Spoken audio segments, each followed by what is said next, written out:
শৈশব থেকেই আশিকের ছিল গাছের প্রতি অদ্ভুত মায়া।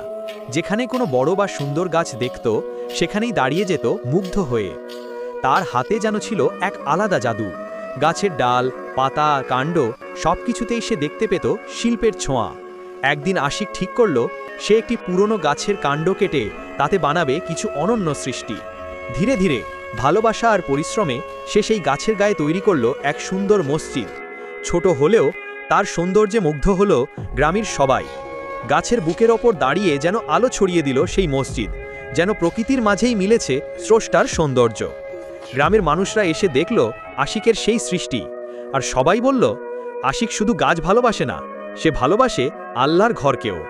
সেদিন থেকে আশিকের নাম ছড়িয়ে পড়ল চারদিকে।